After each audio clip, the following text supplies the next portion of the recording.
Аԥсны Ахадара Рауль-Ҳаџьымба атәыла аҭагылазаашьеи адәныҟатәи аҩныҵҟатәи аполитикеи зеиԥшроуаз жәлар реизара ашҟа анашьҭымҭа ҟаиҵеит асессиа иахьатәи аилатәараҿы. Иҳаусуа ашықәс иаҳнарбеит ҳаҿиара мҩаҿы, егьа уадаҩра иагьаԥынгыло ҟаларгьы, аҳәынҭқарра ргылараҿы иазгәаҭо ахырхарҭақәа, априоритет хадақәа ишиашоу. Уи лабҿаба иаабартә иҟоуп Аԥсны аҳәынҭқарра аҩныҵҟатәи адәныҟатәи аполитикаҿы иҟаҵо ашьаҿақәа рыла. Урҭ хаз-хазы изыҿиом, еихьыԥшуп, акырџьара еиқәҿырҭуеит. Ԥсахра ақәымкәан иаанхоит ихьыԥшым, идемократиатә аҳәынҭқарра аргыларазы ишьҭыху акурс анагӡара. Иаҳԥыло азинтә, асоциалтә, аекономикатә, аусӡбаратә ҳәа апроблемақәа рыӡбара залыршахом. Аҳәынҭқарратә усбарҭақәа зегьы реимадара, реинырра амҽхак ӷәӷәамкәан. Уи аганахьала иазгәаҳҭартә иҟоуп атәыла анагӡаратә структурақәеи апарламенти русеицура, иаарту рдиалог алҵшәақәа. Ҳара азин ҳамам, ҳаԥсадгьыли ҳажәлари рлахьынҵа иадҳәало аус дуқәа рҿы аҽеиҟәыҭхара. Аи, еиԥшымзар алшоит ҳазнеишьақәа, ҳаилкаарақәа, аха гәаанагарак ҳазкылымсыр, ада ԥсыхәа ҳамам астратегиатә ҵак змоу азҵаарақәа рыӡбараҿы. Ҳамч ҳалша, ҳрезервқәа ҳхы иархәаны иҳалшо зегь ҟаҳҵон. Егьыҟаҳҵалоит ҳәынҭқарра азеиԥш потенциал аизырҳаразы. Ари ахырхарҭаҿы аҵакы шыӷәӷәо иаанхоит Урыстәылатәи афедерациа иҳанаҭо ацхыраара. Уи иабзоураны аихьӡара ҿыцқәа алыршоуп ҷыдалагьы ҳмилаҭтә економика аграртә сектораҿы. Араҟа иаларҵәо апроектқәа агәра ҳдыргоит, ҳара ишҳалшо ҳхатәы аалыҵқәа Аԥсны аҩныҵҟагьы уи анҭыҵгьы ицәыраагар, жәларбжьаратәи астандартқәа инарықәыршәаны. Аамҭакала иӡбахароуп абас еиԥш иҟоу апрограммақәа ирыбзоураны ауааԥсыра усҭурҭа ҭыԥла реиқәыршәара. Аи, макьана ари аганахьала иҟаҵо азхом. Аха еизакәу аԥышәа аизырҳара шаиуала агәрагара сымоуп. Аихьӡарақәа маҷымкәан иҟоуп иара убас ҳтәыла асоциалтә инфраструктура арҿиара, арҿыцра аганахьалагьы. Реиҭашьақәа ргылара мҩаԥысуеит ашколқәа, ахәыҷбаҳчақәа, ахәышәтәырҭақәа, акультура обиектқәа. Уаҩы игәы иахәартә иҟоуп ҳаԥсҭазаара, ҳҭоурых зегьы шьагәыцс иамоу ҳанхаҩыжәлар рзыҳәан даараӡа зҵакы ӷәӷәо азҵаарақәа рыӡбараҿгьы, ареалтә шьаҿақәа шыҟаҵо. Ахархәарахь ирыҭоуп жәабала аӡымҩан гагақәа ҿыцқәа. Ирҿыцуп афымцатә цәаҳәақәа, амҩадуқәа, ацҳақәа. Еилкаауп ҽҳәаракьаҿла иааинырсланы асоциалтә економикатә зҵаарақәа ркомплекс зегьы ӡбашьа шамам. Иаҳхамышҭып етап-етапла ашәара ҳшаҿу уаанӡатәи, ашықәсқәа раантәи, аҩныҵҟатәи, адәныҟатәи ауал. Иара убри аамҭазы иазҳауеит ҳхатәы бюджет. Ихадару аҿиаратә процесс ахылаԥшра амоуп. Уи адинамикатә ҟазшьа шаиуагьы агәра ҳдыргоит имҩаԥысуа аусурақәа. Арҭқәа обиективла избарц изаҳарц зҭаху хымԥада ирбоит. Избарц зҭахым мчыла иуздырбом. Хыхь зыӡбахә ҳамоу азҵаарақәа рыӡбара иҵегь амҽхак ҭбаахон аҳәынҭқарра зыргыло ҳамҩа шьҭызхуа ҳауаажәлар ргәы каршәны аус руртә еиԥш, ихандеиртә еиԥш алшара ҳазрыҭазҭгьы. Ауаҩы дыхьчазар зинла, закәанла, иҵегь ирӷәӷәазар алышәа, нагала аус дыруазар ацәгьоуцәа аанызкыло, иахьзырхәа амеханизмқәа. Абри аганахьала уажәы азинхьчаратә усбарҭақәа рҿаԥхьа иқәгыло аҳасабтәқәа рынагӡара иазкхароуп азакәанҭҵааратә анагӡаратәгьы аусбарҭақәа зегьы русеицура. Дырбанызаалак акриминали, анаркобизнеси ирыдҳәало ачынуаҩ, ма азинхьчаҩ ирдыруазароуп. Ус еиԥш ахымҩаԥгашьа чҳаша шамам, аҵыхәагьы шыԥҵәахо. Хаҭала сара Аԥсны аҳәынҭқарра Ахадеи уи иусбарҭеи рганахьала ҳҵызшәаауа ари аус аҿы гәырҭынчра шыҟамла агәра шәзыргац сылшоит. Адипломатиатә мҩақәа рыла аперспектива ҿыцқәа аатуеит иеиуеиԥшым аҳәынҭқаррақәеи ҳареи ҳаилибакааран. Иалыршоуп иҵоуроу аҽазышәарақәа ҳтәыла ахьыԥшымра азхаҵара аганахьалагьы. Аха еилкаатәуп. Иҭынчым кырӡа еибархо аҳәынҭқарра дуқәа ринтересқәа ӷәӷәала иахьеиҿагыло иахьатәи адунеиатә геополитикаҿы. Азхаҵара усгьы ауадаҩрақәа рацәаны ишацу.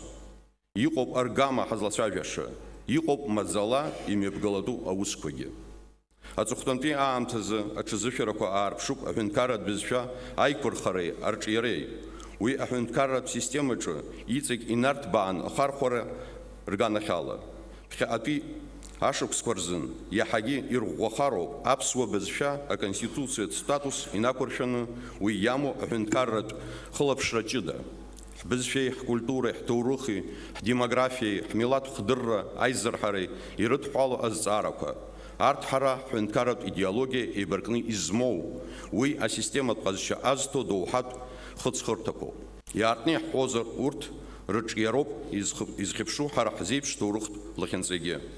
Иаҳхаҳмыршҭлароуп ижәҩыхәба шықәса раԥхьа ашьаарҵәыра ҳалазыргылаз Қырҭтәыла ареванш мап шацәнамкыц. Еилаҳкаароуп ҳбызшәеи ҳкультуреи ирыхӡыӡаауа шәаҟаҵаны Қарҭтәи аполитикцәа шашьҭоу ҳхьыԥшымра ахәаҽра.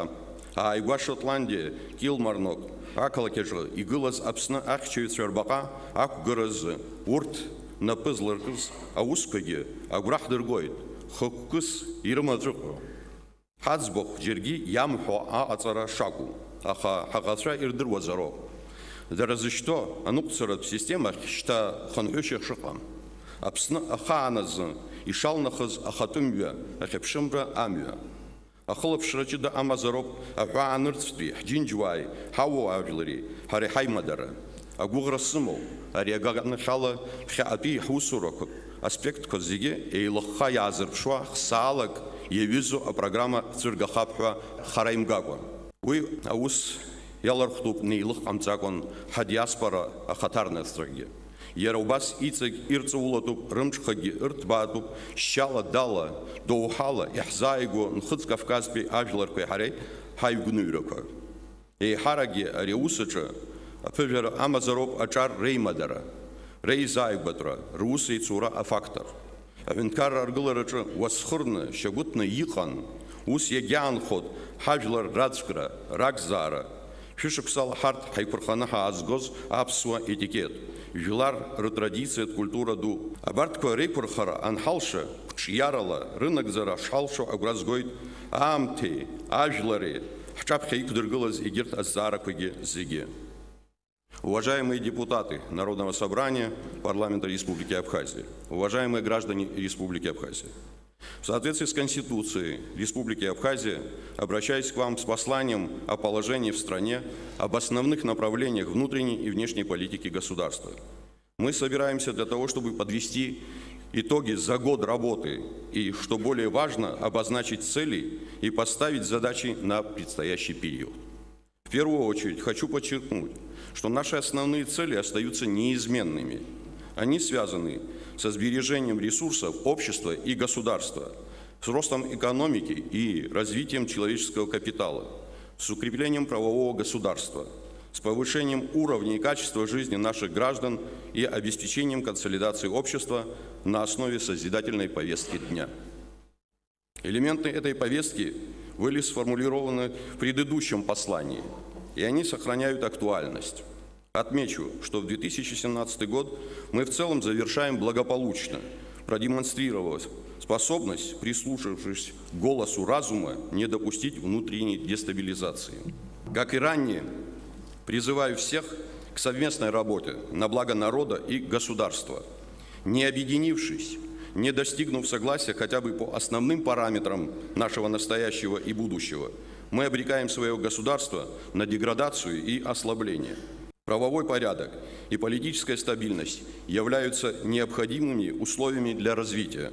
Существующие в обществе расхождения по политическим позициям не должны становиться основой для экстремальных форм политической борьбы. В уходящем году политическая конкуренция развивалась в цивилизованных рамках. Выборы в Народное собрание Парламента Республики Абхазия создали различным политическим силам конституционную возможность добиться представленности в законодательном органе. Избирательная кампания носила конкурентный характер, но при этом соблюдался главный принцип – равенство возможностей для каждого гражданина быть избранным в законодательный орган. В этом подтверждение демократического характера прошедших выборов, их стабилизирующей роли в общественно-политической жизни страны. С деятельностью вновь избранного парламента граждане связывают надежды на укрепление широкого общественного и политического диалога, активизацию работы по законодательному обеспечению позитивных изменений в экономике и социальной сфере, продолжение реформирования конституционных институтов. Рассчитываю на плодотворное сотрудничество между законодательной и исполнительной ветвями власти. Готов к постоянному диалогу с депутатами Народного собрания, парламента к оказанию всемерной поддержки полезным и здравым идеям и инициативам. Только совместная работа ради успешного развития Абхазии может принести результаты. Поэтому хочу призвать всех нас именно к результативной работе, иначе ни одна стратегическая цель не будет достигнута. И пострадает от этого не только и не столько действующая власть, а все наши граждане. Считаю, что нам нужно меньше вспоминать прошлое и говорить о совершенных ранее ошибках. Да, эти ошибки были, но лучше смотреть в будущее. Добиваться, чтобы все властные структуры, предприниматели, граждане остро чувствовали свою ответственность перед страной. Что означает ответственность сегодня? В первую очередь, это строжайшее исполнение закона, которое должно стать осознанной необходимостью для всех граждан Абхазии. Наша страна не будет развиваться, если мы не защитим права собственности, не снимем искусственные барьеры с осуществления экономической деятельности, не обеспечим приток инвестиций. Люди должны иметь возможность работать и зарабатывать, без страха лишиться собственности, своего дела, без давления криминала и коррумпированных чиновников. Ответственность – это и понимание того, что изменения должны начинаться с каждого из нас. Здесь уместно процитировать одно известное выражение. Если ты хочешь перемену в будущем, стань этой переменой в настоящем. Каждый из нас должен понять, что если мы не будем исправляться сами в повседневной жизни, профессиональной деятельности, в отношении к людям и законам, то ничего в стране не изменится. Всем надо начинать с себя, в этом залог успеха. Ответственность состоит и в здоровом патриотизме, который черпает гордость не из осознания собственной исключительности, а из размера личного вклада в общее дело, процветание своей страны. Именно так мы должны проявлять любовь к Абхазии, много и честно работать, приносить пользу людям, думать об общественном благе, а не только о личных интересах. Ответственное общество остро и живо реагирует на несправедливость, является действенным заслоном против негативных социальных и политических явлений, придирчиво, но конструктивно реагирует на государственные решения. Наступающий год – это год 25-летия победы в Отечественной войне народа Абхазии 1992-1993 годов и десятилетие признания России, Абхазии как суверенного и независимого государства. Эти основополагающие события связаны общей исторической логикой, являются высшими проявлениями торжества исторической справедливости. Моим распоряжением создана комиссия по подготовке празднования этих важнейших дат. Эти события – еще один повод оценить пройденный нашим народом путь и утвердиться в стратегических целях и задачах на будущее. Главное, что мы можем с уверенностью сказать, что жертвы, принесенные нашим народом во имя свободы и независимости, оказались не напрасными. Народ Абхазии обладает собственной суверенной государственностью, которая недоступна многим народам мира. Добившись консолидации интеллектуальных сил, соединив усилия общества, веря в свои возможности, мы сможем приумножить имеющиеся ресурсы и выстоять в сложных условиях международной конкуренции и борьбы интересов. Уважаемые коллеги, за истекший год в международном контексте не произошло очевидно благоприятных для Абхазии изменений. При этом можно отметить активность нашей внешнеполитической деятельности, нацеленной на отстаивание национальных интересов, обеспечение безопасности народа Абхазии, открытость к равноправному и взаимовыгодному сотрудничеству. Как и ранее, мы придаем основополагающее значение укреплению и активизации абхазо-российского союзничества и стратегического партнерства, достижению широкого международного признания, установлению новых контактов, участию в процессах евразийской интеграции, созданию необходимых внешних условий для социально-экономического и гуманитарного развития. В 2017 году Российская Федерация продолжила оказывать нам значительную поддержку и содействие в сфере обороны и безопасности, экономического развития, решения социальных вопросов. Растут и крепнут культурные и гуманитарные связи между нашими народами, создавая еще более прочную основу для политического и иного взаимодействия. Активно укрепляется договорно-правовая база абхазо-российских отношений, отражающая взаимные интересы наших стран. Последовательно реализуется договор о союзничестве и стратегическом партнерстве, в развитии которого в текущем году был подписан ряд двухсторонних соглашений. Особо отмечу подписание соглашения о сотрудничестве в области медицинского страхования, предусматривающее оказание бесплатной медицинской помощи в системе обязательного медицинского страхования Российской Федерации жителям Абхазии, имеющим российское гражданство. Ратифицировано соглашение об информационно-координационном центре органов внутренних дел двух государств, важном инструменте в борьбе с преступностью. В настоящее время абхазской стороной готовится проект Абхазо-Российского соглашения об урегулировании вопросов двойного гражданства. Особое значение для развития абхазо-российских отношений, безусловно, имеют контакты на высшем уровне. Такие контакты осуществляются регулярно.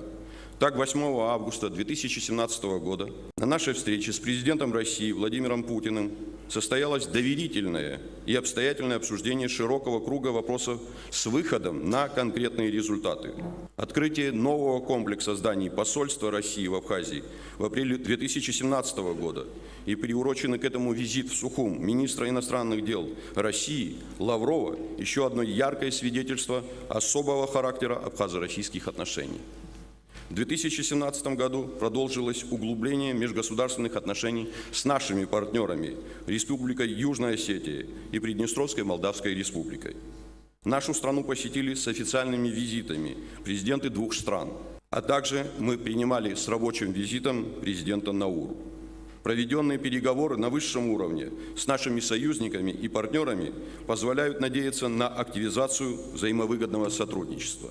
Укрепляются связи и контакты с республиками Северного Кавказа. Стали регулярными наши визиты в эти субъекты России. Активно развивается официальный диалог. Конечно, наши связи должны развиваться не только на уровне официальных встреч, обменов правительственными делегациями, контактов добровольческих союзов и объединений, но и в формате совместных научных конференций, ученых, студенческих форумов, фестивалей, молодежных лагерей. Сегодня активно прорабатываются возможности для установления разноуровневых контактов в государствах Ближнего Востока, Азиатско-Тихоокеанского региона, Карибского бассейна. Состоялся визит нашей делегации в Сирийскую Арабскую Республику. Налажены контакты с высшим руководством этой страны. Предпринимаемые в настоящее время шаги должны в дальнейшем привести к более интенсивному и результативному взаимодействию. Работа по налаживанию контактов с внешним миром должна продолжаться при учете национальных интересов Абхазии и наших международных обязательств. Работу по выстраиванию контактов с аккредитованными в Москве дипмиссиями проводит посольство Абхазии в России. Мы стремимся к прямым контактам с государствами, международными организациями, бизнес-сообществами, представителями экспертных кругов. Но диалог не может быть эффективным и взаимовыгодным, если наши потенциальные партнеры будут продолжать полностью игнорировать существующие политические реалии. Мы настроены на равноправный и взаимоуважительный диалог. Уверен, что только такой подход может способствовать взаимному доверию и более активному развитию международных контактов. Важным направлением внешнеполитической деятельности абхазского государства остается содействие объективному восприятию нашей страны в мире. Информационная составляющая в деятельности нашего государства, всех министерств и ведомств, должна возрастать количественно и качественно. Абхазия должна более широко присутствовать в международном информационном пространстве. Обеспечение достоверной, объективной информации о событиях в Абхазии, достижения в государственном строительстве и развитии экономики – это вопрос не только международного имиджа, но и национальной безопасности Республики Абхазия. Абхазии нужен постоянный экономический рост, и на это должна быть ориентирована наша экономическая политика. Только развитие собственной экономики позволит нам прочно стоять на ногах, наполнит реальным содержанием суверенитет и независимость нашего государства. Мы постоянно говорили о том, что нужно переходить от политики освоения средств к политике развития. За последние годы немало было сделано в этом направлении. Однако, довольны ли мы результатами? Конечно же, нет. Экономические проблемы Абхазии, накопленные за многие годы, никуда не делись. Но мы откровенно говорим о них и стараемся системно их решать. 3 года назад Российская Федерация, а следовательно и Абхазия, которая тесно связана экономически с Россией и находится с ней в одном валютном пространстве, столкнулись с серьезными вызовами. Торможение роста российской экономики и сокращение финансовых возможностей, выразившиеся в снижении финансирования инвестиционной программы, содействия социально-экономическому развитию, общее сокращение спроса резко ударили по нашей экономике. В то же время главные причины слабого экономического роста кроются прежде всего в наших внутренних проблемах. Часть из них носит внеэкономический характер. Помимо политической нестабильности, затрудняющей среднее и долгосрочное планирование, не избавились мы и от структурных и институциональных недостатков. Сильно тормозят экономическое развитие неэффективное госуправление, значительная доля теневого сектора в экономике, ограниченная доступность кредитных ресурсов, слабая защищенность частной собственности, проблемы безопасности, недостаточная эффективность судебной системы, непрочность правил игры для предпринимателей и инвесторов. Усугубляют ситуацию социально-психологические и иные факторы, такие как иждивенчество, коррупция, безответственность и бесхозяйственность. В результате в настоящее время наблюдается дефицит инвестиционных ресурсов, профессиональных кадров, недостаточное развитие конкуренции, изъяны делового климата.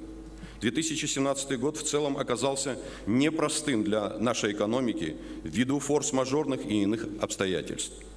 Государству пришлось понести значительные незапланированные расходы по ликвидации ряда стихийных бедствий, а также чрезвычайной ситуации, имевшей место в селе Приморское.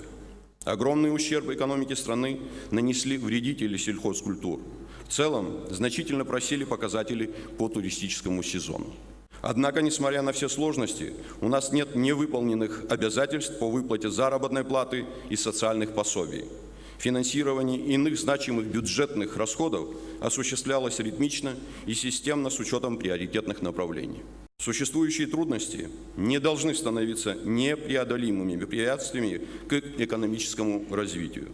Напротив, они должны подталкивать к поиску более эффективных путей обеспечения роста экономики и повышения уровня жизни граждан, способствовать более эффективному и рациональному использованию ресурсов, оптимизации фискальной политики и другим системным мерам. Правительству необходимо выработать набор конкретных действий, выверенных точечных мер по поддержке эффективных, конкурентоспособных отраслей экономики. Концептуальная основа у нас уже есть. Это утвержденная стратегия социально-экономического развития Республики Абхазия до 2025 года.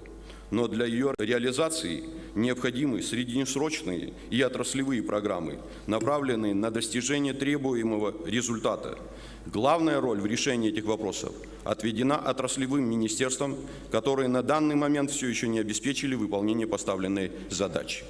В этой связи поручаю Кабинету министров организовать разработку требуемых программных документов и представить их на рассмотрение в 2018 году.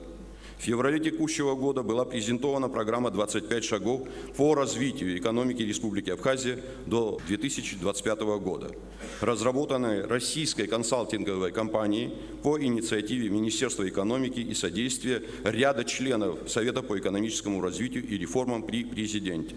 Эта программа дополняет и развивает существующие стратегические планы.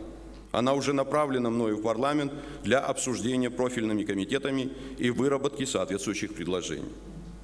Начатый в 2015 году курс государственной политики, направленный на повышение собственных доходов бюджета, будет продолжен и в 2018 году, так как движение к созданию эффективной бюджетной системы жизненно необходимо. В рамках реформы бюджетной системы необходимо продолжить процесс по переходу на программно-целевой метод бюджетного планирования. Мы уже начали его использование в некоторых сферах. В предстоящем году Министерство финансов необходимо разработать систему оценки эффективности реализации целевых программ. Продолжается реализация мер, направленных на повышение бюджетной дисциплины. С 1 июля 2016 года все органы государственного управления, включая местные органы власти, переведены на казначейскую систему исполнения бюджета. А с 1 января 2017 года на эту систему переведены внебюджетные фонды, а также все спецсчета органов госуправления и госучреждений. Таким образом, мы резко сокращаем возможности для нецелевого и коррупционного использования государственных средств. Одним из основных приоритетов бюджетной политики было и остается безусловное финансовое обеспечение выполнения социальных обязательств по выплате заработной платы, социальных пособий и компенсаций. Эти и другие публичные нормативные обязательства государством выполняются в полном объеме. В то же время нам нужно искать пути эффективного сокращения бюджетных расходов. И эта задача поставлена перед Министерством финансов. Мы должны ежегодно снижать издержки и неэффективные траты бюджета. Подчеркну, что оптимизация государственных расходов не будет сказываться на уровне социальной поддержки граждан. Жить по средствам, то есть расходовать эффективно и создавать стимулы для роста, именно этот лозунг должен стать основой философии бюджетной политики. Хочу подчеркнуть, что мы своевременно обслуживаем внешний долг, который тяжелой ношей висит на нашем бюджете. Если с 2011 по 2014 год мы выплачивали только проценты по кредиту, то в 2015 году выплатили уже 26,7 миллиона телокредита, а в 2016 году целых 263 миллиона. Представляете, сколько острых социально-экономических проблем мы бы решили, имея в распоряжении эти средства. С 2017 года сумма выплаты по телу кредита должна была возрасти до 273 миллионов рублей, а с 2018 по 2020 годы до 333 миллионов рублей ежегодно. Понятно, что такая ситуация подорвала бы основы нашего развития, поставила бы под вопрос способность государства выполнять социальные обязательства. Нами были проведены переговоры с российской стороной, и мы достигли договоренности о реструктуризации основного долга по железнодорожному кредиту по схеме, предусматривающей удлинение периода возврата кредита до 2029 года и снижение таким образом уровня ежегодных платежей. Такая схема поможет нам сэкономить за 3 предстоящих года порядка 710 миллионов рублей, которые будут направлены на развитие экономики и социальные выплаты. Уважаемые коллеги, повышение доходной части бюджета – объективная необходимость, но достигнутые темпы роста не могут нас устраивать. Мы будем продолжать мероприятия, направленные на повышение качества налогового и таможенного администрирования. Акцент нужно делать не на увеличение фискальной нагрузки на законопослушных налогоплательщиков, а на выявление тех предпринимателей, которые, используя бреши в законодательстве, применяя коррупционные схемы, уходят от справедливого налогообложения и создают нездоровую конкуренцию добросовестным предпринимателям.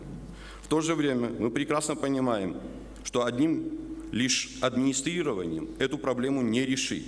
Необходимы налоговые реформы, адаптированные к местным условиям ведения бизнеса.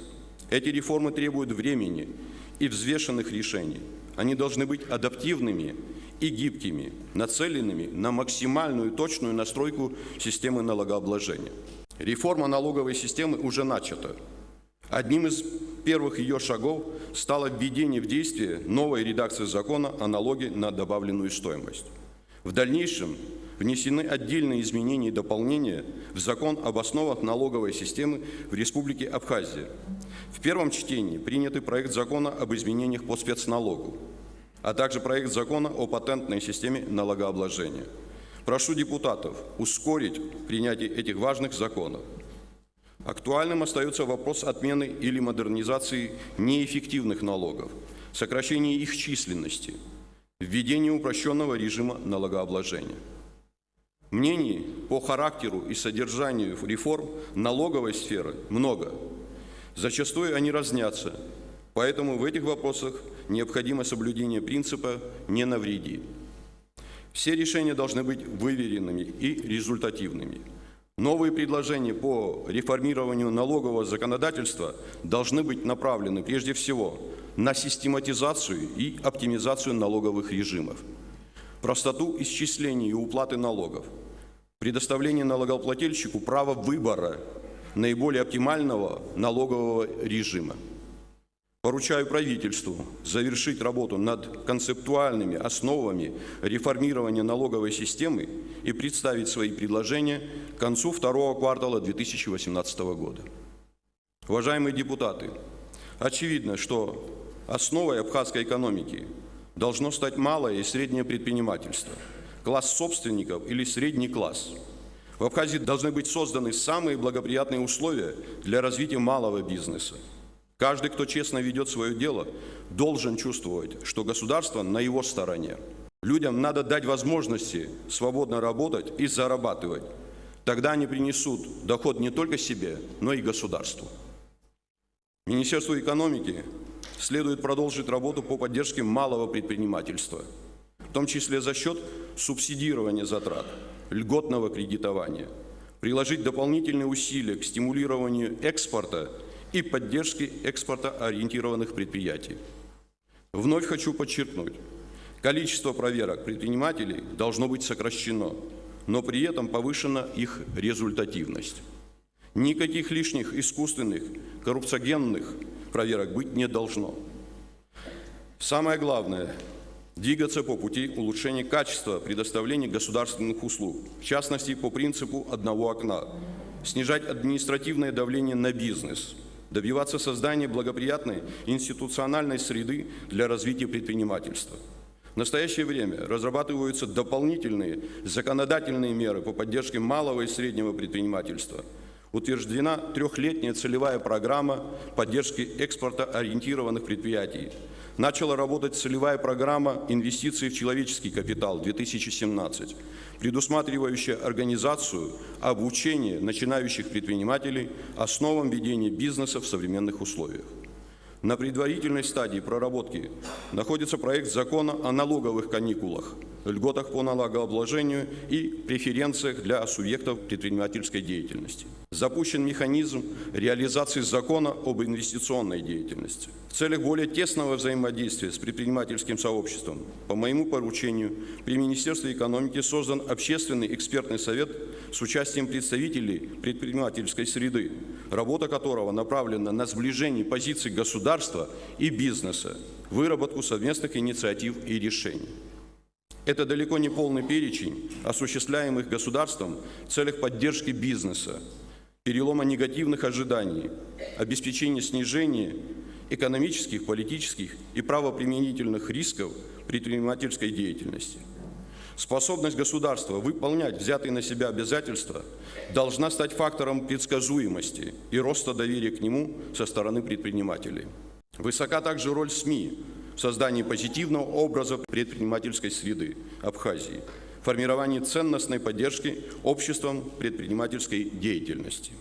Уважаемые коллеги, экономическое развитие невозможно без обеспечения доступного финансирования деятельности в сфере малого и среднего бизнеса, реализации значимых инвестиционных проектов. В непростых финансовых условиях государство старается находить возможности для расширения предложений кредитных ресурсов населению, стимулирования внешнего и внутреннего инвестирования. Реализуется программа инвестиционной поддержки среднего и крупного предпринимательства, финансируемая уполномоченными банками Российской Федерации.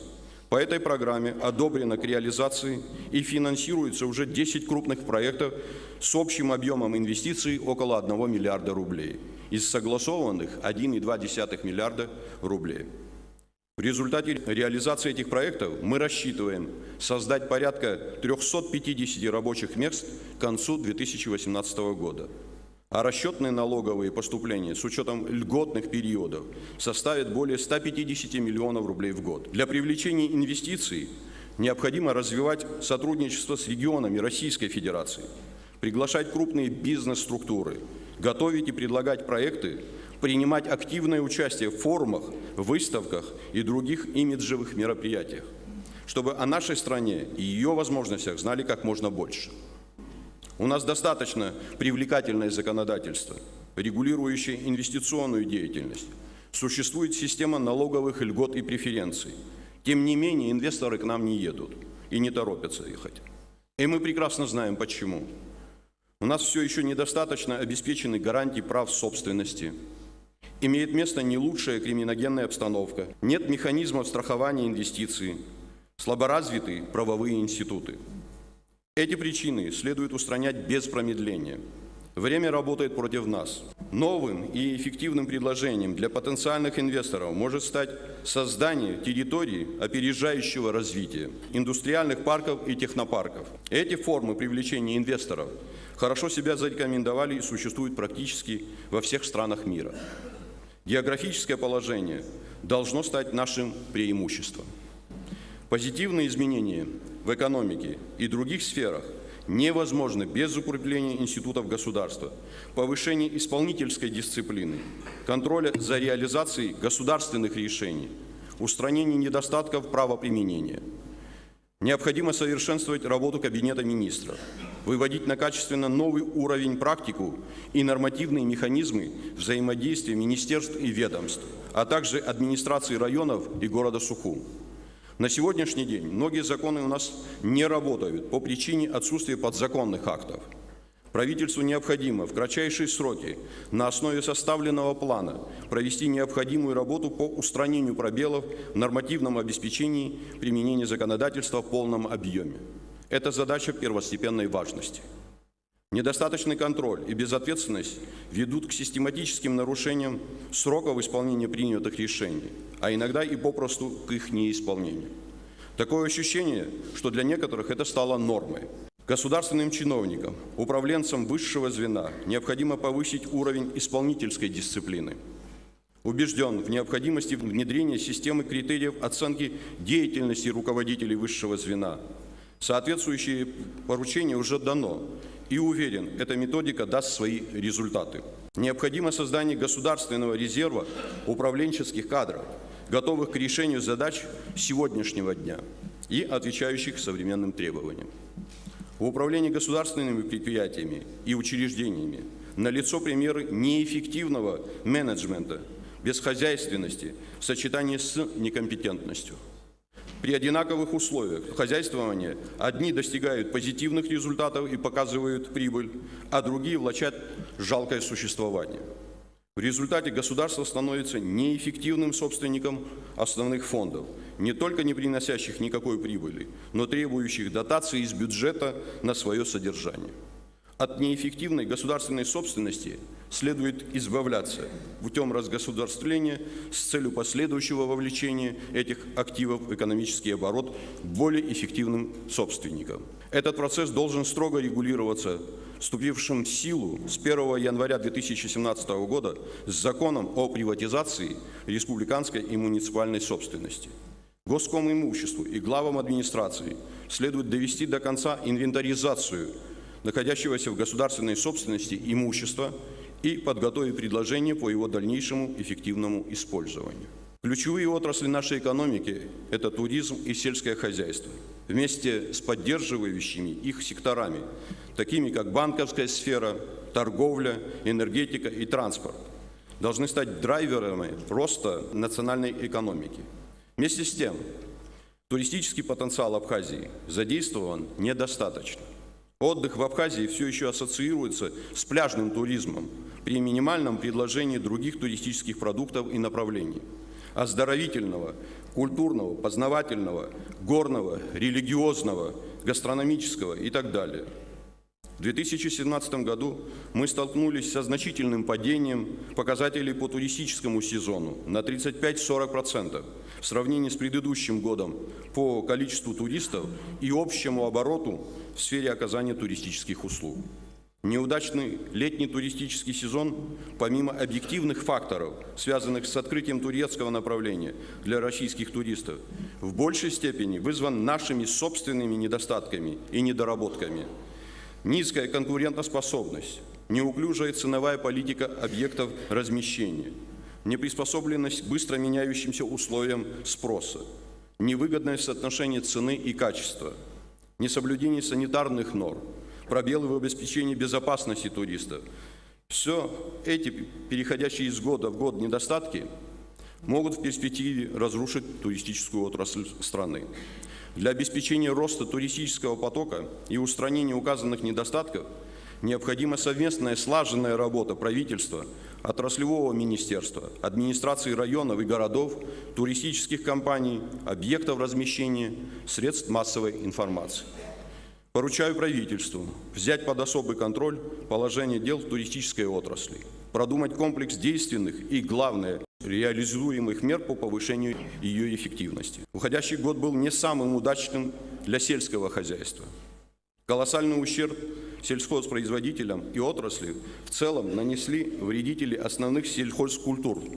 В 2016 году ими было уничтожено до 60% урожая ореха-фундука, а в этом году свыше 70%. Почти на 50% упала урожайность цитрусовых. В 2017 году из бюджета выделено 8 миллионов рублей на приобретение химических препаратов для борьбы с вредителями, а в 2018 году будет выделено еще 10 миллионов рублей.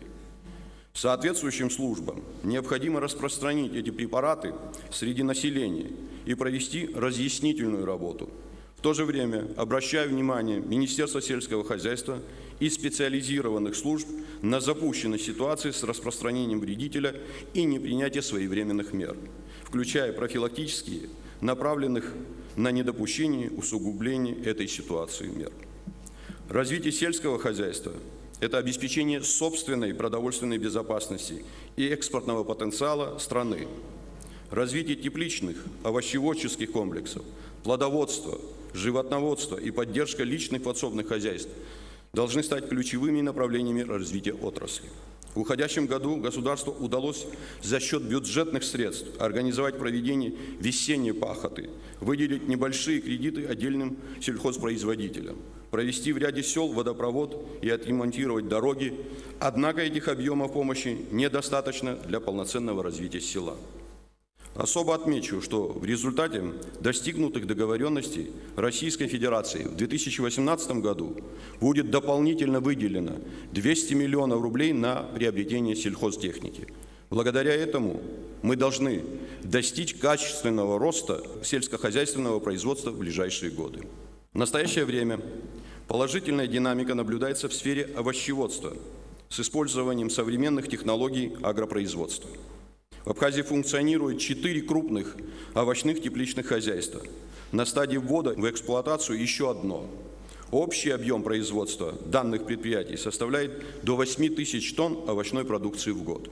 Увеличение объема производства сельхозпродукции должно быть тесно увязано с ее переработкой и производством товара с высокой добавленной стоимостью. Для достижения поставленных целей экономического роста необходимо продолжать активное развитие банковской сферы. Проводимая Банком Абхазии денежно-кредитная политика направлена на обеспечение финансовой стабильности и укрепление надежности национальной банковской системы.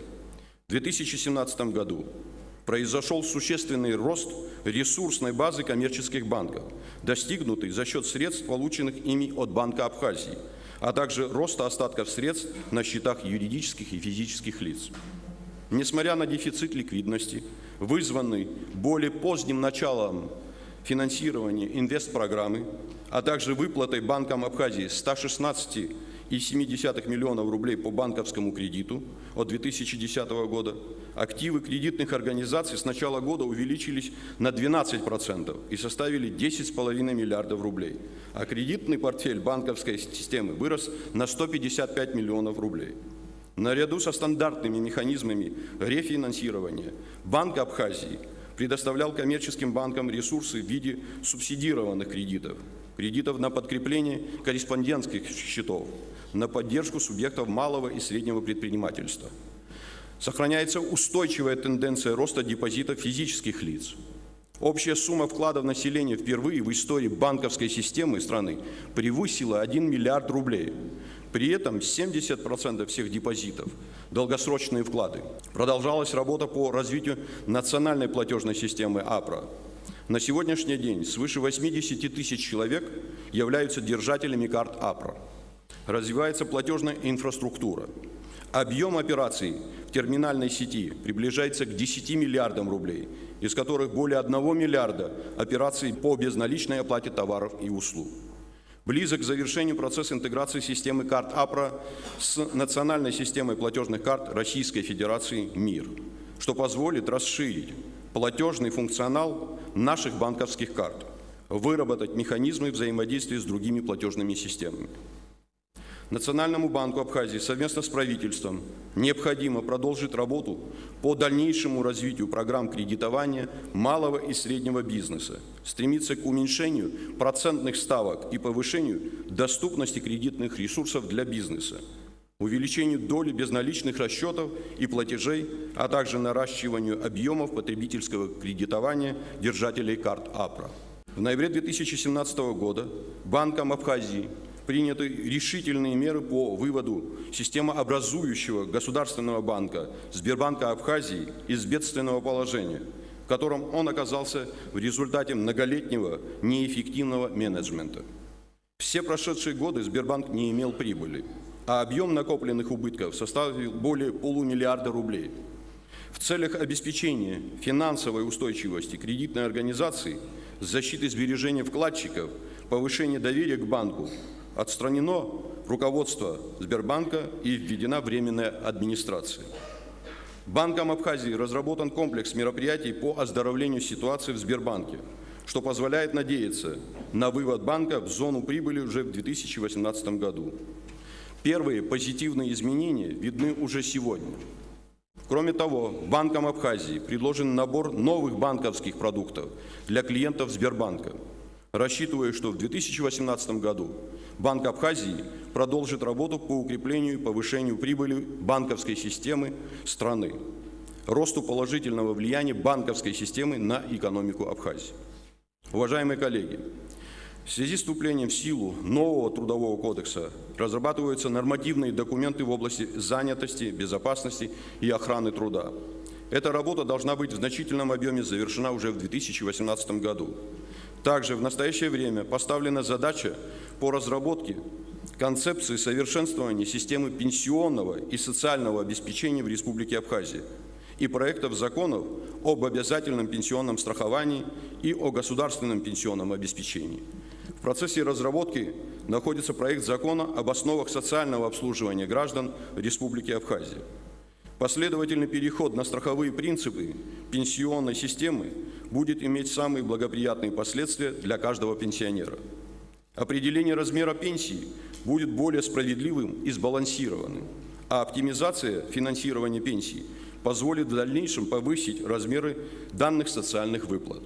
Новая система выведет из тени доходы граждан, так как лица, не достигшие пенсионного возраста, будут заинтересованы показывать свои доходы, получать белую зарплату, ведь только в этом случае будут осуществляться страховые отчисления.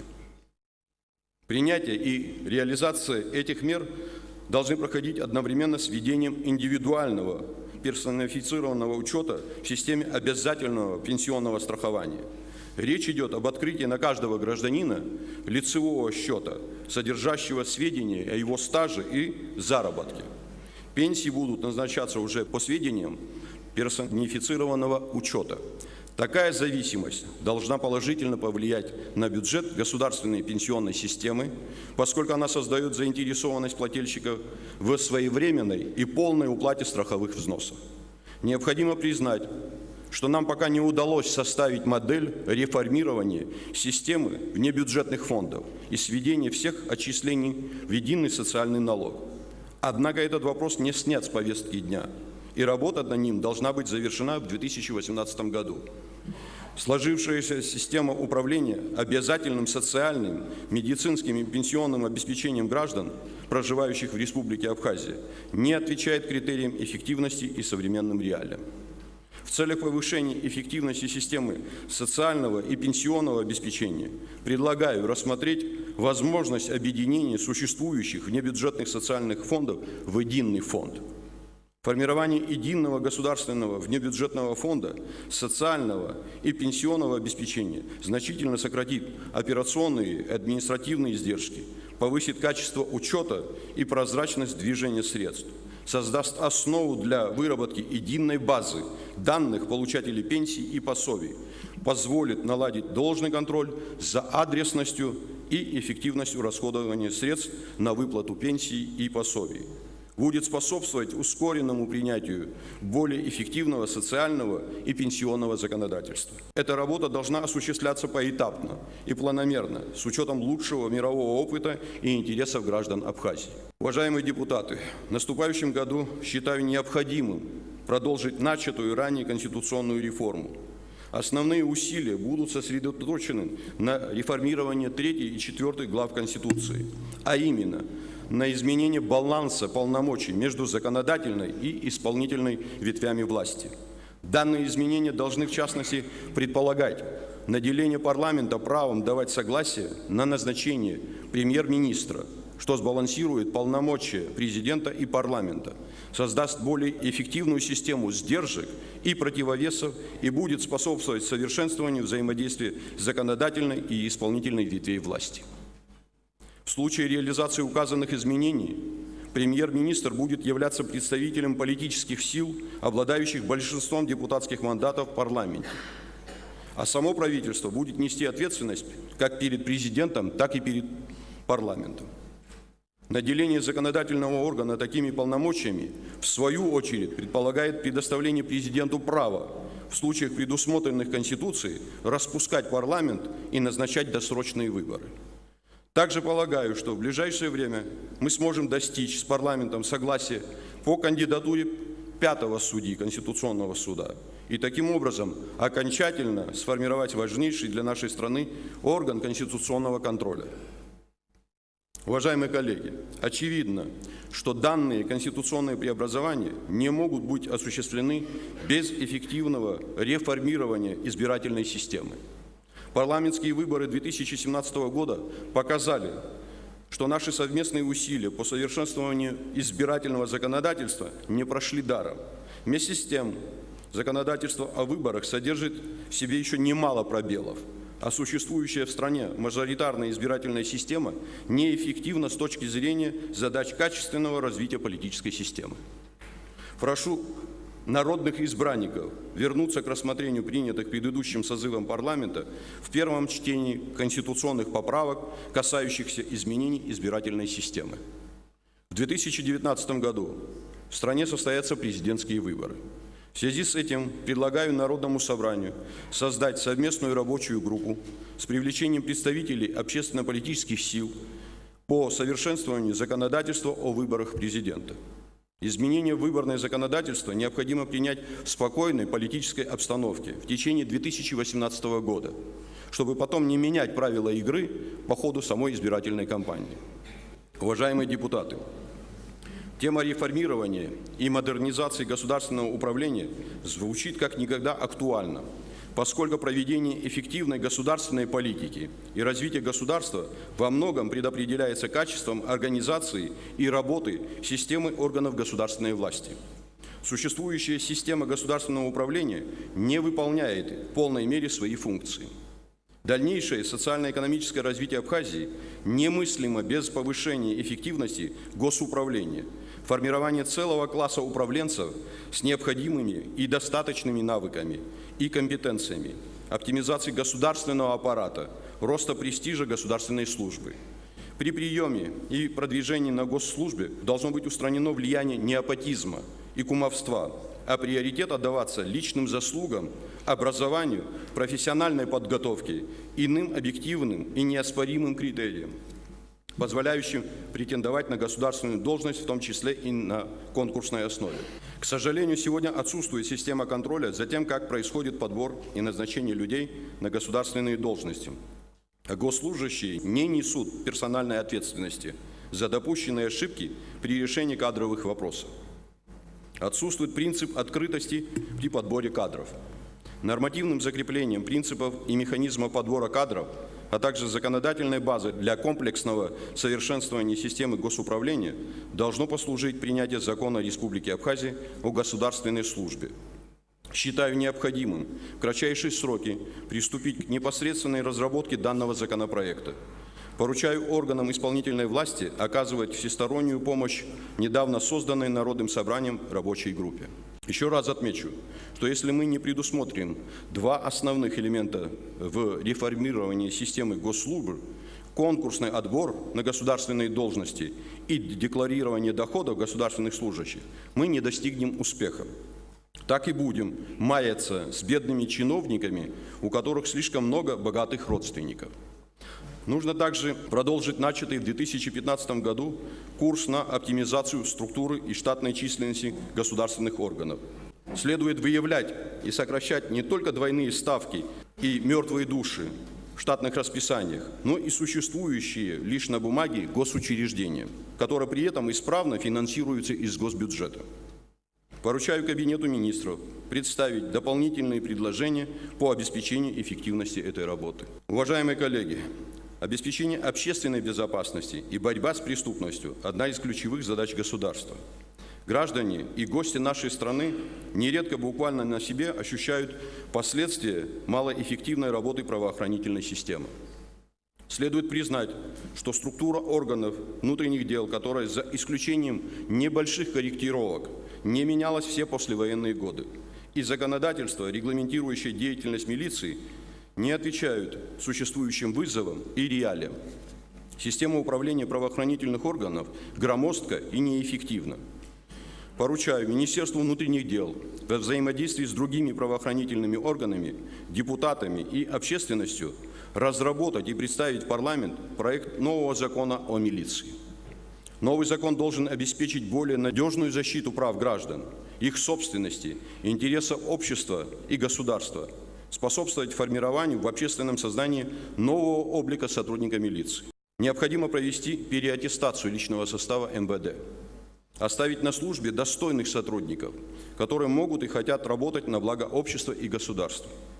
Достаточно остро стоит вопрос повышения материально-технического обеспечения органов внутренних дел, денежного довольствия и социальной защиты сотрудников милиции.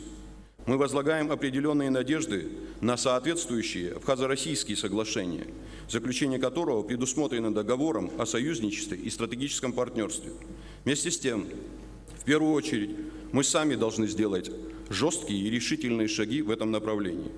Существующее штатное расписание МВД раздуто, оно неэффективно. Поэтому поручаю Министерству внутренних дел представить предложение по его оптимизации, подчеркну, существенной оптимизации. Высвобожденные в результате оптимизации средства мы направим на дополнительное финансирование основной деятельности органов внутренних дел. Серьезная проблема правоохранительной системы состоит в необъективности показателей ее работы, искажении уголовно-правовой статистики. Нужно уходить от ставшей уже традиционной практики лакировки состояния дел в сфере преступности. Одна из первоочередных задач МВД – регистрировать все преступления. Не нужно гоняться за статистикой. В основе оценки деятельности МВД более не должны лежать лишь формальные основания. В предыдущем послании Народному собранию я говорил о необходимости системного подхода к борьбе с организованной преступностью, о разработке соответствующего законодательства. Скажем честно, это поручение до последнего было не выполнено.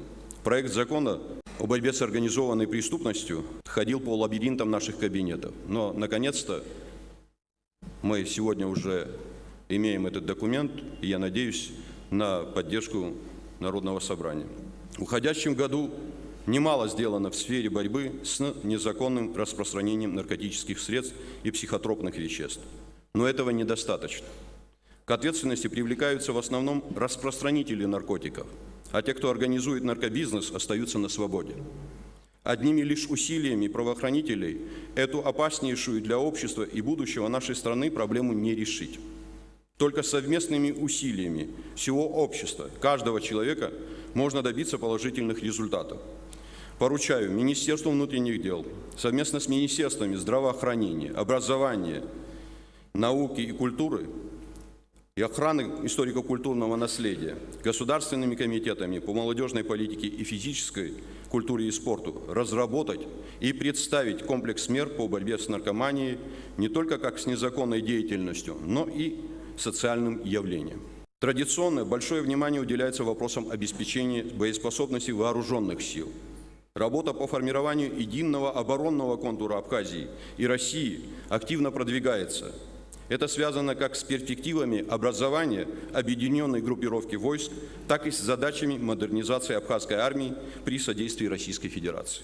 Убежден, что в ближайшей перспективе целесообразно начать разработку концепции и программы военной реформы в Абхазии. Наша задача – сформировать мобильную, боеспособную армию, которая будет эффективно решать задачи обеспечения обороноспособности страны. Таким образом, мы можем оптимизировать расходы на сферу обороны и безопасности, повысив при этом эффективность и боеспособность наших вооруженных сил. Необходимость такой реформы осознается руководством Министерства обороны и Генерального штаба. Поэтому рассчитываю на начало проработки и обсуждения ее основных параметров в течение 2018 года. Уважаемые депутаты, нашей основной задачей является обеспечение населения качественной, высококвалифицированной и доступной медицинской помощью, внедрение современных методов профилактики, диагностики и лечения заболеваний. В рамках инвестиционной программы завершены восстановительные работы в республиканском противотуберкулезном диспансере. Начата работа по реконструкции Творчальской центральной районной больницы. Ее завершение и полное оснащение планируется в 2019 году. Наши лечебные учреждения, к сожалению, пока еще не в состоянии обеспечить необходимый объем и качество медицинской помощи, в котором нуждаются люди. В первую очередь, речь идет о специализированной и высокотехнологичной медпомощи. Поэтому государство продолжает брать на себя обязательства по финансированию лечения наших граждан за рубежом, в частности в Российской Федерации. По состоянию на 1 ноября 2017 года на лечение наших граждан за пределами Абхазии выделена значительная сумма – свыше 46,5 миллионов рублей. Продолжается укрепление системы здравоохранения, о чем в частности говорилось в предыдущем послании. В 2016 году был принят закон о здравоохранении. На данный момент идет работа по разработке соответствующей нормативно-правовой базы. Ведется работа по подготовке проектов постановлений Кабинета министров об утверждении гарантированного объема бесплатной медицинской помощи, о платной медицинской помощи, о лицензировании фармацевтической деятельности и частной медицинской деятельности. В соответствии с мировыми образцами приводятся стандарты и протоколы лечения больных. Как мы говорили и ранее, нужно планомерно переходить к международной практике оплаты за оказание медицинской помощи. Граждане должны иметь право выбора – пользоваться бесплатными или частично оплачиваемыми услугами государственного здравоохранения, либо прибегать к возможностям частных медучреждений. В уходящем году более 11,5 миллионов рублей было выделено на приобретение машин скорой помощи для медучреждений. На стадии разработки положений о единой службе скорой помощи, предполагающей централизацию этой службы масштаба всей страны. Поручаю Министерству здравоохранения в 2018 году завершить работу по нормативно-правовому оформлению реформирования системы здравоохранения. В стадии завершения масштабная работа по диспансеризации и профилактическим осмотрам населения Абхазии. В настоящее время мероприятия по диспансеризации проводятся в Гудаутском и Гагарском районах, после чего в течение 2018 года должны быть подведены итоги по всей стране и создана база данных здоровья населения. Полученная информация поможет внести изменения в характер и организационные формы здравоохранения, значительно повысит возможности по ранней диагностике и предупреждению заболеваний. Продолжают осуществляться государственные программы по бесплатному обеспечению граждан Абхазии лекарственными препаратами и изделиями медицинского назначения. Несмотря на объективную нехватку финансирования, государство старается выполнять свои обязательства. При этом большие надежды мы возлагаем на запуск механизма оказания бесплатной помощи в рамках системы обязательного медицинского страхования России, что предусмотрено соответствующим абхазо-российским соглашением. Уважаемые коллеги, вопросам образования мы традиционно уделяем особое значение. Инвестиции в образование – это инвестиции в будущее. Одной из основных проблем остается материально-техническая база учреждений образования. Необходимость проведения строительных и ремонтно-восстановительных работ в школах и детских садах. В 2017 году мы завершили работы по восстановлению Сухумской средней школы номер 3, детского сада в городе Пицунда. В 2018-2019 годы должны быть произведены строительные и ремонтно-восстановительные работы в школах и садах Гагры, Гудаута, Ачамчиры, Нового Афона, в селах Лыхны и Тхина. В Абхазии еще остро ощущается нехватка квалифицированных преподавательских кадров, а также методистов и организаторов образования. Особенно эта проблема ощущается в сельских школах. При этом 2/3 всех школ Абхазии являются именно сельскими, и в них обучается примерно половина наших детей. Поэтому поддержка сельских учителей является приоритетной задачей. В 2016 году был запущен пилотный проект по оказанию дополнительной материальной поддержки сельским учителям, который показывает высокие результаты в работе. В 2016 году более 80 педагогам было выплачено поощрение в объеме 2 миллионов рублей. В уходящем году эта практика была успешно продолжена. Немало было сделано для частичного снятия проблемы обеспечения школьников учебниками и учебными пособиями. В 2017 году мы вдвое увеличили финансирование на издание учебников с 5 до 10 миллионов рублей. Было выпущено 18 видов учебников и пособий, всего 77 тысяч экземпляров. Вызывает интерес многофункциональная единая информационная система в сфере образования, созданная отечественными разработчиками по заказу министерства. Эта информационная система призвана содействовать значительному повышению качества управления образованием в стране. Важнейшую роль в регулировании и повышении эффективности системы образования, определении стратегических параметров развития образования призван сыграть закон об образовании. Поручаю Министерству образования и науки и Кабинету министров в установленном порядке разработать и представить в Народное собрание проект закона об образовании не позднее второго квартала 2018 года. Подчеркну, что задачей образования, в первую очередь школьного образования, является не только предоставление знаний, но и разностороннее развитие личности, воспитание нравственного человека. Поэтому только лишь учебных часов в школе для этого явно недостаточно. Нужно знакомить детей с театрами и музеями, но делать это нестандартно. Избегать обязаловки, стараться развивать реальный интерес школьников к культуре, истории и литературе. Вообще в школе нужно развивать творческое начало, способность учеников самостоятельно мыслить, не бояться трудностей, уметь ставить и достигать высокие цели. Учителям нужно на собственном примере учить детей морали и нравственности, здоровому патриотизму и уважению к людям. Именно от учителей, от их примера во многом зависит система ценностей, которой будет руководствоваться человек во взрослой жизни. В этом колоссальная ответственность учительской профессии, и важно всем эту ответственность осознавать.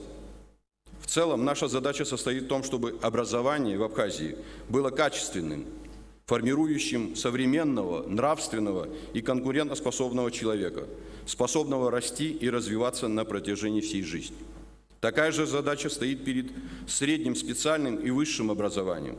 К сожалению, наши граждане зачастую пренебрегают возможностью получения рабочих трудовых специальностей в среднеспециальных учебных заведениях, ориентируясь исключительно на так называемые престижные профессии экономического и юридического направления высших учебных заведений.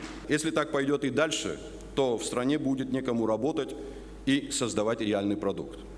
В современном мире статус создается не красивым дипломом, а наличием профессиональных навыков в конкретной, зачастую максимально узкой сфере деятельности. Поэтому мы должны быть больше ориентированы на практику, на конкретный результат и, исходя из этого, помогать в выборе профессии молодежи. Прикладной характер должны иметь и научные исследования, и разработки. Наука должна помогать развитию экономики, а также принятию политических решений. Решение любых ответственных государственных задач в современных условиях требует глубокого анализа, выверенной экспертной оценки и прогнозов.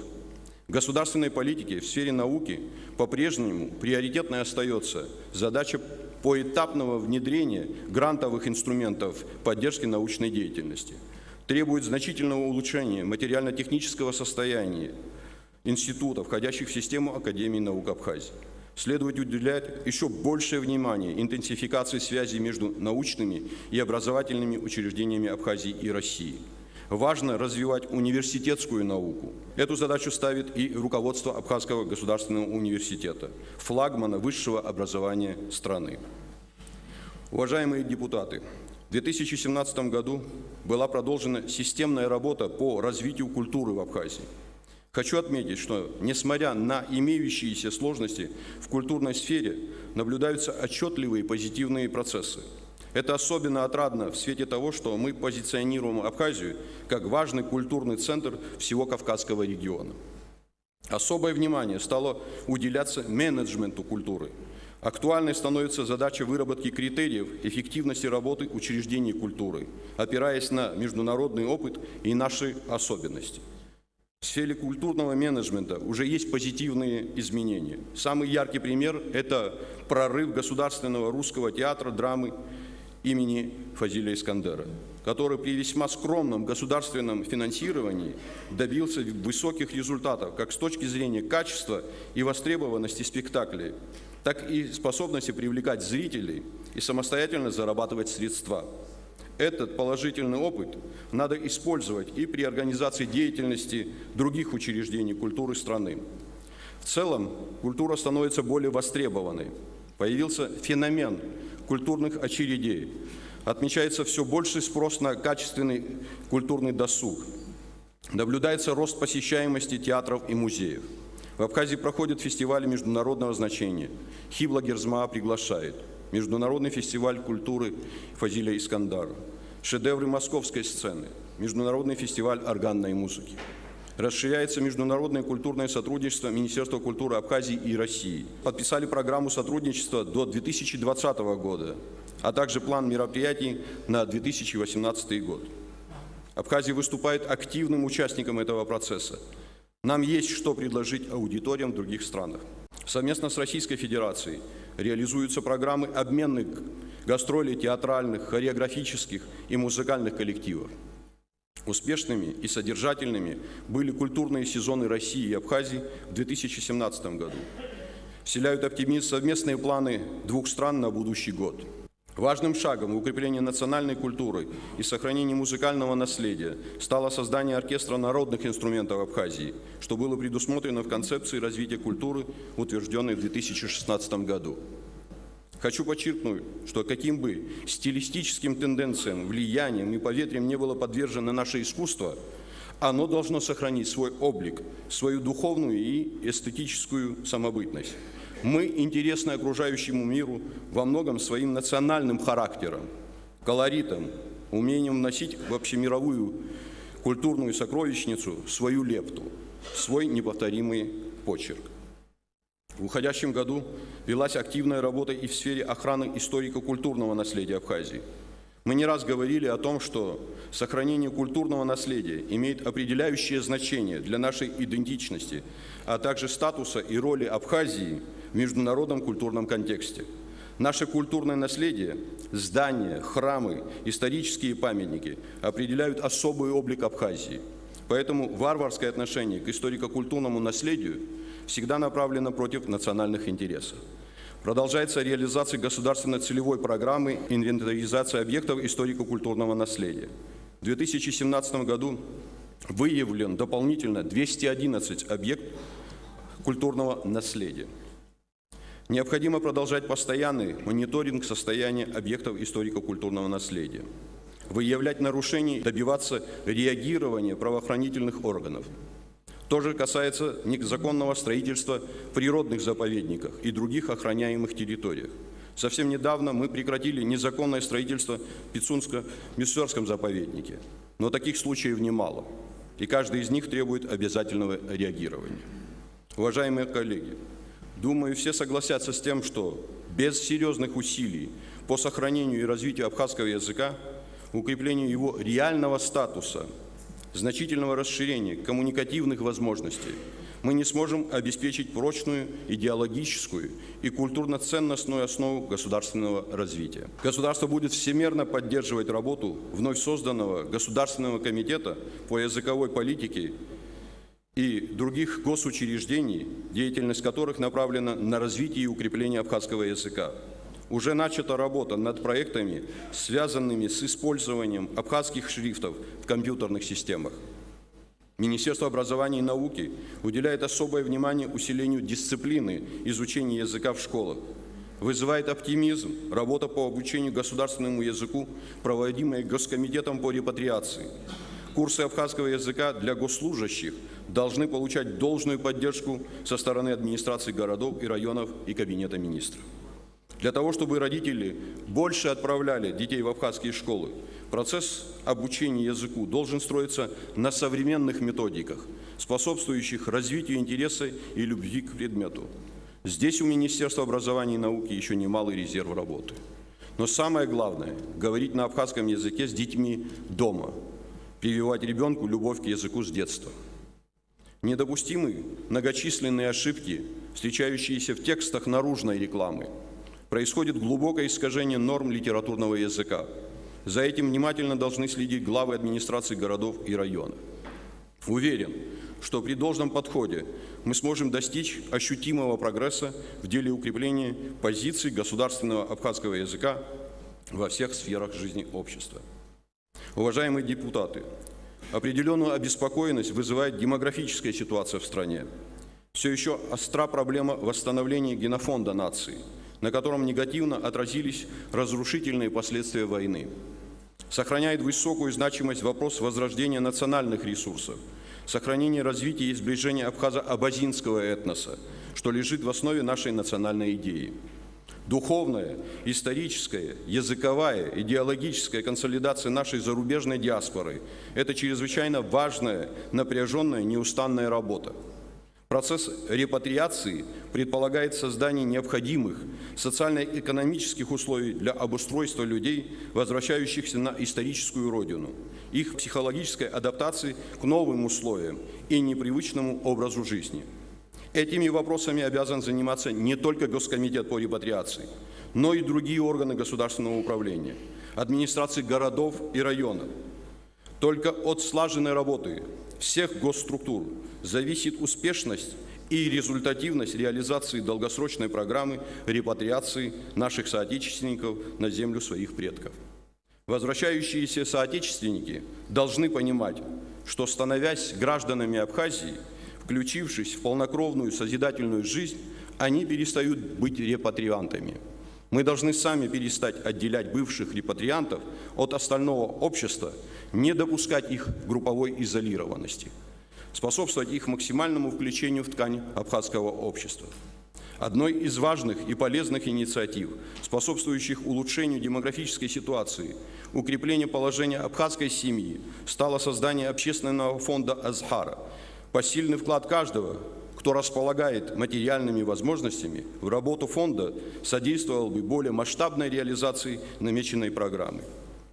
Уважаемые коллеги, все, о чем было сказано в нынешнем послании, вопросы стратегической повестки и планы на ближайшую перспективу не должны оставаться лишь декларациями. Они должны исполняться в полном объеме. В этом состоит задача государственной власти. В том числе и этим мы подтверждаем свою государственную состоятельность и эффективность. Однако мы не достигнем существенных результатов, если не будем реализовывать эти планы вместе. Законодательные, исполнительные и судебные органы, власть и оппозиция, государство и гражданское общество, все наши граждане. В этом и выражается чувство ответственности за страну и народ, о чем я говорил в самом начале послания. С каждым годом мы все отчетливее понимаем сложность и масштаб существующих проблем. Однако неизбежные ошибки и неудачи на пути развития не должны нас останавливать, лишать созидательной энергии и энтузиазма. Победы или неудачи – это бесценный опыт, которым нужно правильно распорядиться. Давайте все вместе, объединившись, на основе осознания ответственности за страну, изменим самих себя, общество и всю нашу жизнь. Этот призыв не просто слова, а руководство к действию. Из наших общих успехов в настоящем сложится успешное и благополучное будущее для наших детей, нашей любимой Апсны.